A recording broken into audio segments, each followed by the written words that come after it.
If you've ever wished you could hit reset on a holiday moment, the disappointment of a gift you've given, the ugly meltdown, the sibling hurt feelings, well, take a deep breath.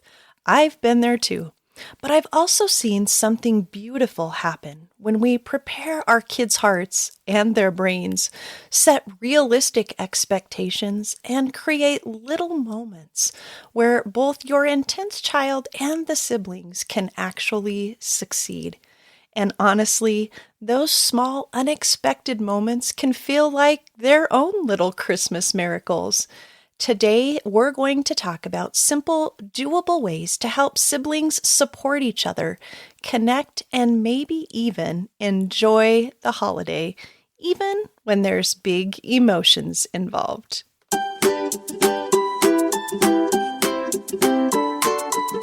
Ever feel like one meltdown turns your day upside down? Are you walking on eggshells with emotions and challenging behaviors? Need peace in your home? You're in the right place. I'm Jamie, mom of 7, professional counselor and parent coach. I've learned how to turn chaos into calm, stop meltdowns, and enjoy time as a family. If you're looking for effective tools, practical ways to connect with your uniquely wired child, and parenting tools that align with faith and family values, you've found it. So reheat that coffee, start that laundry fluffing again, and let's jump in. If I'm honest, there was a stretch of years where I absolutely dreaded Christmas morning, probably even some of the surrounding days. And it wasn't because I didn't love the season, not because I didn't love my family, but because our emotionally intense child seemed to struggle most on the days that mattered the most.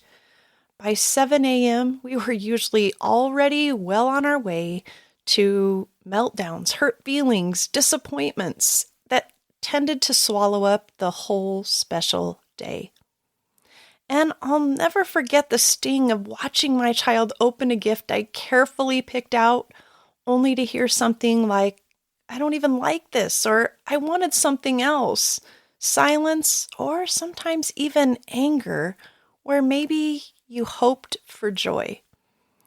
Tried as I might to remember his wiring, to not take it personally, those moments sometimes felt like they left little scars.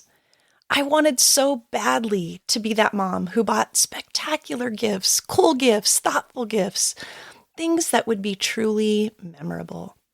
But as you know, holidays with an emotionally intense child looked different, and it hurt. One year, though, something shifted. We went Christmas shopping together, just the two of us, and in a very non-threatening way, we began talking about the holidays, the gifts, the expectations, showing gratitude, and we even covered how it feels when you get something you don't really like and what you can say. In the middle of this shopping, in that gentle, low-pressure conversation, he suddenly asked, "Can I get a present for my little brother?" Now, I have to tell you, this was the sibling that usually set him off, the one who triggered his biggest emotions. And here in this moment, he was asking if he could pick out a special gift for him. He saw something. It made him think of him, and he really wanted him to have it. And I have to admit, I was a little shocked. But he was excited. He wanted to pick it out, wrapping it. I remember him, the excitement, saving it away for Christmas morning, eagerly waiting to hand it to him and watching for that reaction with genuine joy. Honestly, it was one of those small, holy moments that takes your breath away. A shift, a little miracle of connection. Strangely enough, he wanted to do the same thing the following year. It became our quiet way of preparing for the holidays, taking him shopping to get his gifts. Not that we were fixing everything, but softening something. Because here's the truth we don't always say out loud. When one child's emotions steal the spotlight, You can bet that siblings feel it. They notice, they absorb, and the holidays can feel heavy for these siblings of intense kiddos. While we want the picture perfect Christmas mornings, some of us are just trying not to let the chaos, the overstimulation, or emotional dysregulation swallow the joy entirely. Because for many neurodivergent or emotionally intense kids, holidays are full of triggers. More noise, more transitions, more expectations, more changes, more differing environments, more sugar, more of everything. They're systems that are already working 10 times harder than their peers just to stay regulated on a regular day. Imagine the holidays. Their systems are basically running on fumes before their day barely begins. But it doesn't just affect the child who is emotionally intense or chronically emotionally dysregulated. It affects the whole family, and especially the siblings. And that's what we're focusing on today. So what if the sibling conflict you're dreading this season could actually become your best opportunity for connection? That's right. Believe it or not, peace between siblings during the holidays really is possible, even when emotions run high. Today, we're going to talk about how to bring that peace back into the room with a little planning, a little intention, and a whole lot of compassion. So let's get started. As much as we would all love to wrap this season in a perfect bow, real life, those everydays, and especially the holidays can be tough with an emotionally dysregulated or intense child. So having a picture perfect day just doesn't work. But here's the good news. We can make intentional choices that shift the atmosphere long before the day unravels or feels ruined. And the very first place to start is with something simple, powerful, and often overlooked: preparing their brains and their hearts. Because when we take just a little time to prep both the child who struggles and the siblings who feel the ripple effects, everything goes better. It can lower the pressure. It can soften the expectations. And it helps everyone walk into the holiday with a little more compassion, a little more understanding, and a lot more peace. So let's talk about how to do that in a way that's truly doable, even in the middle of all the extra holiday activities and chaos. As I said, heart and brain prep, both sides of the equation. One of the most powerful ways to create sibling peace during the holidays is to intentionally take time to prepare their hearts and minds before the big moments hit. And yes, I'm talking about both children, the emotionally intense child and the siblings who often carry the quiet weight of those hard moments.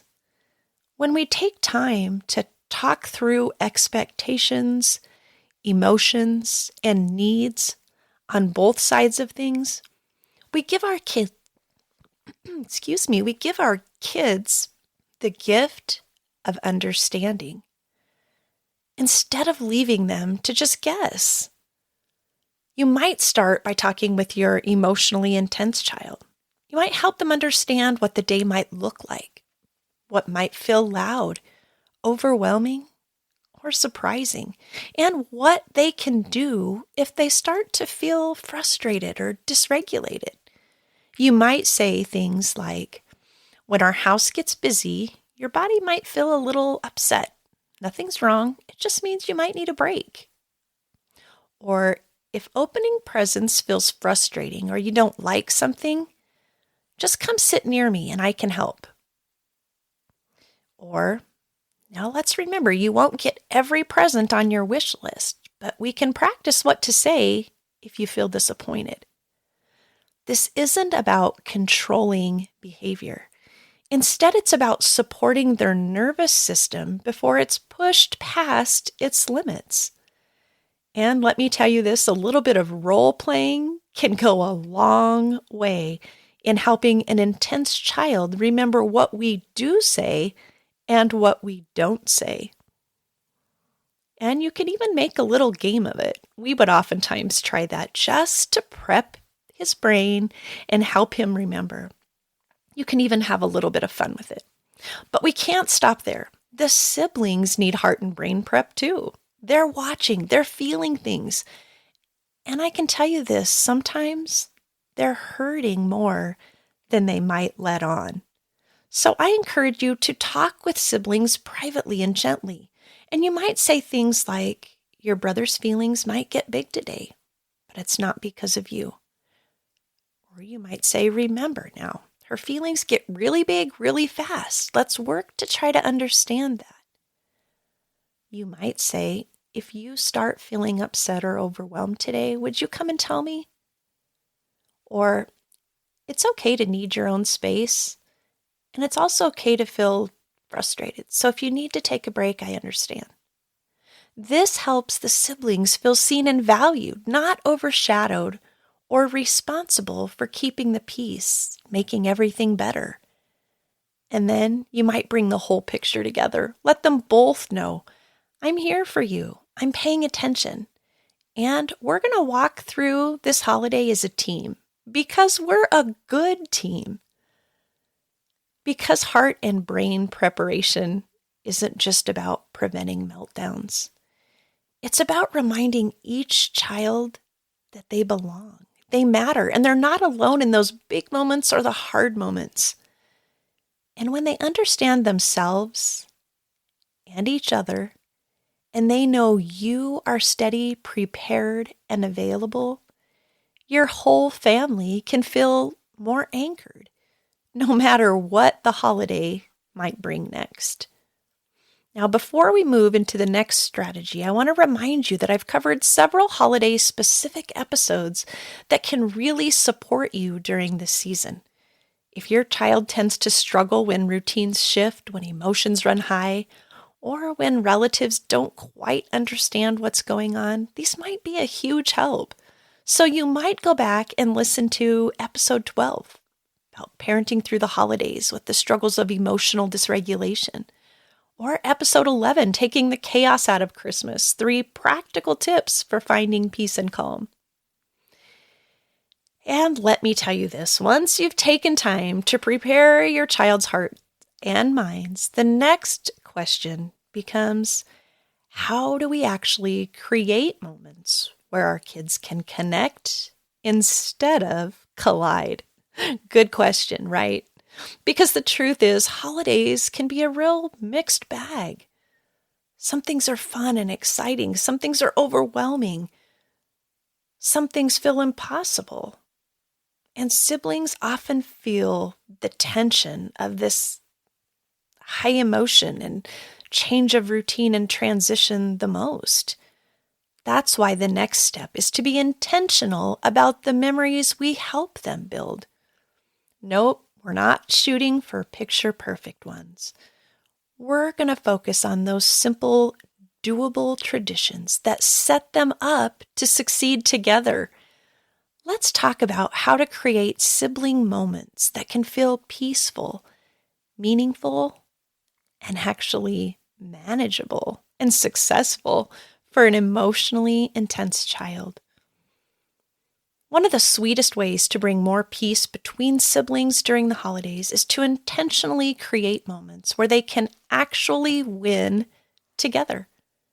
No, not the big Pinterest perfect traditions that require everything to go right, but instead the small, thoughtful ones that can help your emotionally intense child stay regulated and at the same time help the siblings feel connected, included, and valued. Because when you choose traditions that fit your child's wiring, not someone else's expectations, you can help set the stage for connection instead of conflict. So start with something simple, something predictable, something that feels safe. It might be a sibling gift exchange with a low budget. It might be letting them choose a special holiday movie that they can eat dinner or special snacks, just them. Maybe it's a secret kindness mission where they do something together, reading a book together while everyone has a blanket and a cozy drink. Maybe decorating one ornament side by side instead of tackling the whole tree. It might be a quick photo tradition. No, not the kind where you're posed and perfect, but goofy faces, Santa hats, funny poses, something lighthearted and fun. These moments don't have to last long. They just have to be doable. They can lead to a win. The goal isn't to force closeness, it's to create the conditions where closeness can grow naturally. And kiddos, especially emotionally intense kiddos, thrive when they know what to expect. When the task is manageable, when there's no pressure to perform, when they can feel a sense of ownership and excitement, or when they get to contribute something meaningful.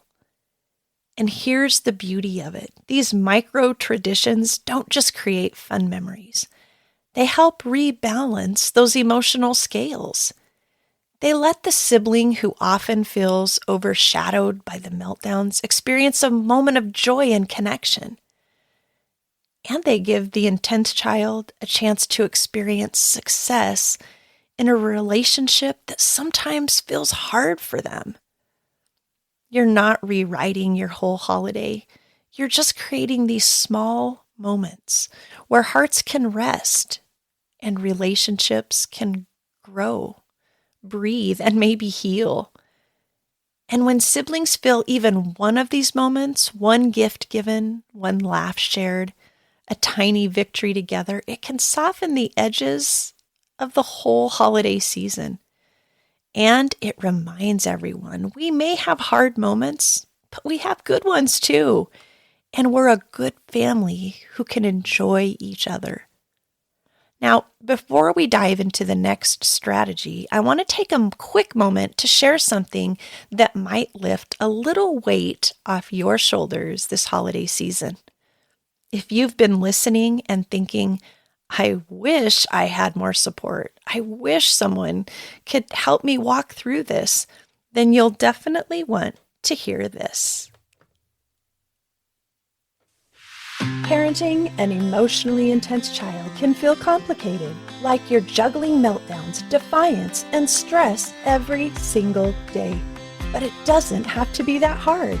Imagine this. The next time your child melts down, instead of spiraling into chaos, you know exactly how to respond with calm and confidence. Sounds good, right? Well, that's what the Calm Connection Parent Coaching Program is all about. In this program, I teach simple tools that you can use right in the moment. Tools that don't require hours of reading, expensive appointments, or complicated systems. I'll even show you ways to create calm in less time than it takes to reheat your coffee.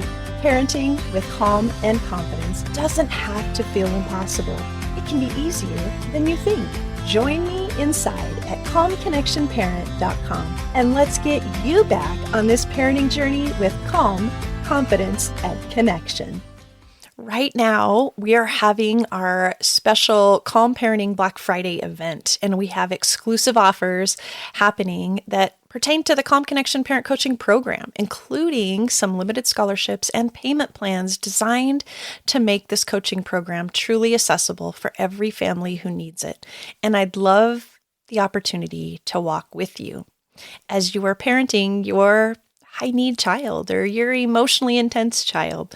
So be sure to check out that Black Friday event. And you can check that out when you visit calmconnectionparenting.org.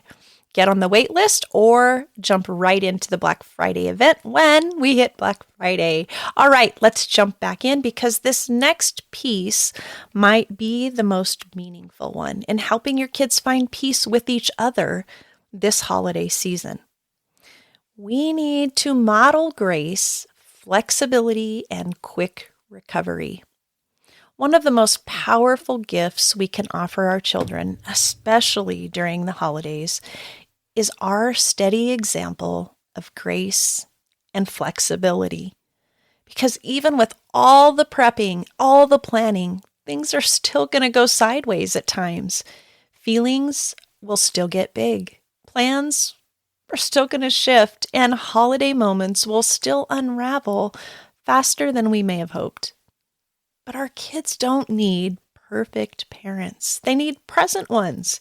Parents who can take a breath, regroup, and model what it looks like to move forward without that shame, blame, or chaos.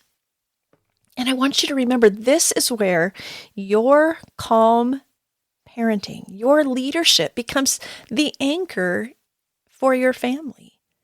And when you model what the dialogue sounds like, it can become your child's inner dialogue when they need it. When a moment gets tense, maybe things are coming off the track, you might say things like, "Okay, well, that didn't go the way we hoped. I feel a little frustrated." Or, "It's okay to feel frustrated. Let's just try a do-over." Or, "Man, let's take a little break and decide what to do next." These small sentences teach your kids something big. Mistakes don't end the moment. Getting off track doesn't ruin the holiday. They might just redirect it a bit. And this helps not only your emotionally intense child, but the siblings who often feel confused or caught in the tension of that moment. Your modeling teaches your child how to handle disappointment, how to shift plans without falling apart, maybe how to apologize and accept apologies, how to repair relationships, and even how to look for what's going well instead of what went wrong. Here's something important. Your kids are watching how you regroup and go on. If you can show grace to yourself, give compassion to the struggling child, give space for everyone's feelings without letting those feelings take over the entire day, you're teaching your children a skill that will really impact their entire lives. Grace doesn't mean we ignore the hard moments. It might mean saying something like, "We can start again. It's okay." It means showing siblings that one tough moment doesn't define the entire day or the entire relationship or the entire holiday. And when your children witness this kind of grace, as you are doing it, it opens the door for them to learn to extend that same grace to each other. These are the moments that soften hearts, repair relationships, and help keep your home grounded, even when those emotions run high. The last point, protect the siblings' hearts. One of the hardest parts of parenting an emotionally intense child is learning how to support all of your children in the moments when those big feelings tend to run the show. Because the truth is, emotional dysregulation doesn't happen in a vacuum. It affects siblings, the entire family, but especially those siblings, sometimes quietly, sometimes deeply, sometimes in ways they might not even have words to express it. Pardon me. And as parents, we often end up feeling very torn between two needs: the child who's overwhelmed and the child who's watching and experiencing it as it all unfolds. But supporting the siblings doesn't mean criticizing the child who struggles. And protecting the child who struggles doesn't mean ignoring the siblings. There is a middle ground. And honestly, that's what this teaching point is all about. When we start by seeing each child clearly things can change. Siblings might need to hear you say things like, "I saw that was hard for you," or "Thank you for being so patient," or "Your feelings matter to me too." It might even be, "You don't have to fix everything. You can just be you." This reassures them they're not invisible, forgotten, or expected to be the easy one to balance out the child who might seem to be the harder one. And your emotionally intense child needs to hear things as well. You're not being bad. You're overwhelmed. You can try again. We're learning together. Your feelings don't make you the problem. It's okay. Or you bring so many good things to our family. This helps them understand their impact without feeling caught up in the shame. Next, guide them toward repair, not blame. You can gently help your intense child take meaningful steps toward connection when they're regulated. Maybe bringing a sibling their favorite toy. It might be offering a simple, "I'm sorry about what happened." It might be helping with a small task or sharing something special, even if it's just a little snack together. And you can help siblings receive that repair in a way that feels safe and authentic to them.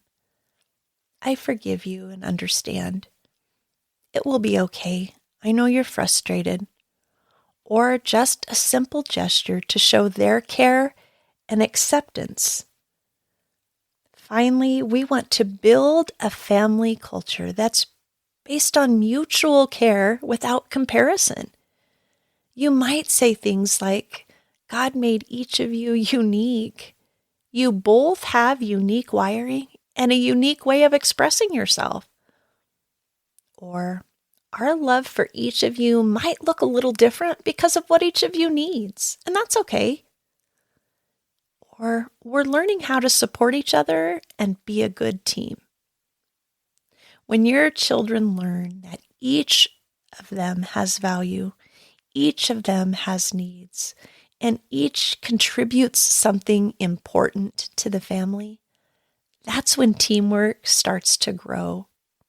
This is where peace between siblings becomes possible, not because everything's going smoothly, but because everyone feels seen, heard, understood, supported, and safe to try again when they need to. That's how relationships heal, how compassion grows, and how families can move forward together, even in the messy middle of emotional dysregulation.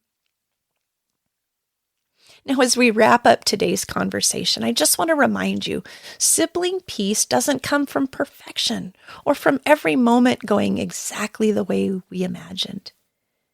It grows in the small choices, the small resets, the small moments of connection that we can help nurture along the way. Yes, you're going to have some hard moments. That's real life with emotionally intense kids.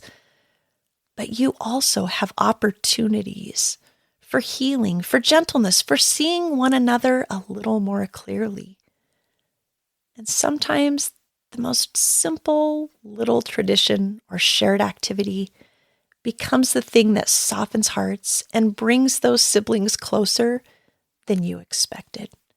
So here's your challenge for the week, and I want you to actually write it down or decide it out loud.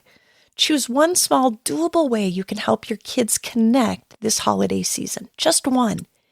And here's the key. Let them help make the plan.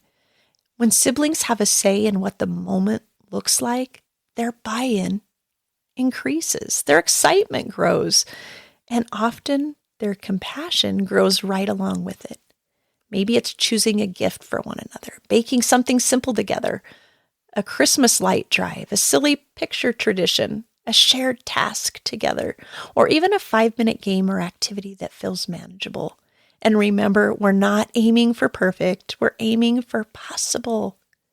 Sometimes that one tiny moment planned together, anticipated together, experienced together becomes the very thing that helps them reconnect and heal, even in a season that feels difficult and unpredictable. And parents, I encourage you to release the perfection your heart wishes you could create. You can't control it all. So let go of the ideal that drains your energy and steals your joy. And embrace the beauty of what is.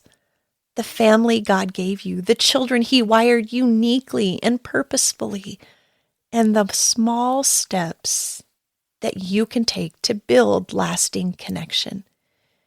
You're doing important work, even when it's messy, and these tiny moments you're creating, they matter more than you know. Now, don't forget about those special holiday episodes I mentioned.